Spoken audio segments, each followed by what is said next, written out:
A reading from St. Matthew's Gospel, chapter 22. When the Pharisees heard that Jesus had silenced the Sadducees, they gathered together, and one of them, a lawyer, asked him a question to test him.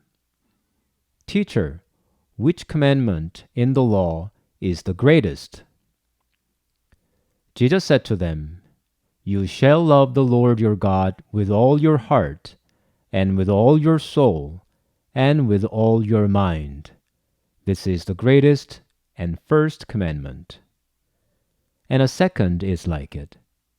You shall love your neighbor as yourself. On these two commandments hang all the law and the prophets."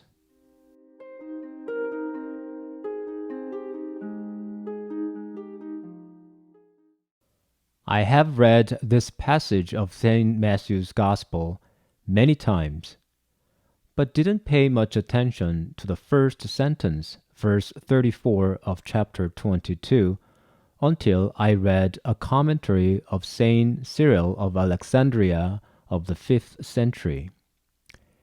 This intro sentence reports who asked the question about the greatest commandment in the law of Moses. And it also describes the background of how this question came up. It was a lawyer and Pharisee who cast this question to Jesus, and it was soon after Jesus silenced the Sadducees about the question of resurrection. St. Cyril explains why the Pharisees came to Jesus to ask a question. They were filled with envy because Jesus defeated the Sadducees on the issue of resurrection, while they could not win an argument against them over the same issue. Filled with envy, they came and laid a trap to put him down so that they could feel superior. The Pharisees were experts in the law of Moses and the Jewish religious customs. They studied the 613 commandments meticulously and practiced the details of the customs precisely. Then, what does it mean for them to ask Jesus, not a Pharisee or lawyer, about the greatest commandment among all? If Jesus had picked up any one of them as the greatest, they could have successfully made an argument proving Jesus was ignorant of the law. But what was the answer? Jesus chose none of the commandments. Instead, he replied with a summary or the spirit of the law of Moses. The essence of the law of Moses is love. This answer is remarkable. Love is much more than religious devotion or ritual devoutness, with which the Pharisees were obsessed. This love, Jesus commands, goes beyond the boundary of an established religion or an ethnic society. As a new paradigm and a fundamental commandment, love encompasses God and the human race.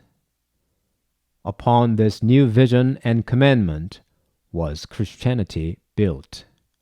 But this new law was not only for Christians, but for all humanity. Jesus liberated the Jews from the yoke of the law of Moses and gathered the Gentiles into his flock. By love, Christ offered liberation and salvation as well. Unfortunately, our times once again head into the age of law. Of course, it is not the law of Moses. It is secular law. We are living in a time law dictates.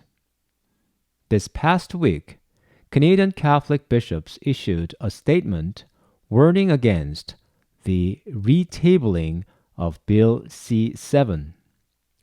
This bill already made euthanasia a legal right wrapping it with a soothing title, Medical Assistance in Dying, so-called MAID.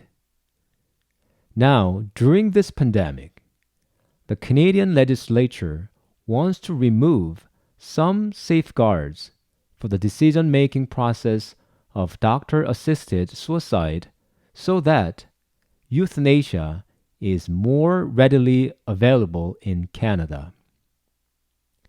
Is the government following the spirit of love here in any sense? Is it promoting justice then? Did we, as a society, let suicide and euthanasia come into existence as a legal right because we are full of love for one another?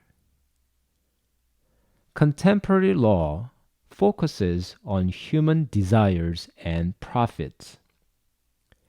When there is no love, everything is measured by its utility, and utility is measured by desire and profit. Here, life is evaluated for its usefulness. Why do some want convenient suicide and euthanasia?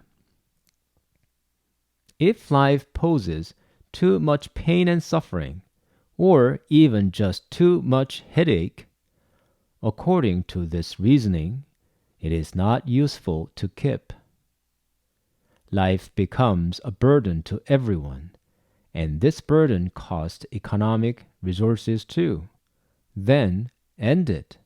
How simple is that? One reason Jesus called the Pharisees hypocrites is that they only pretended loving God while they loved money. They feigned helping widows and orphans, but used them for sordid profits. But they were experts of the law that taught the love of God and neighbors. People without love create and manipulate law only to serve their desires and profits. And law without love doesn't serve justice or protect the underprivileged, but rather becomes a threat to justice and the underprivileged. Lamentably, we are witnesses of this reality in our times. Let us pray that the Lord once again liberates us with the blessing of love from the yoke of law in our times. And let us ask ourselves if the commandment of love still holds the center of life.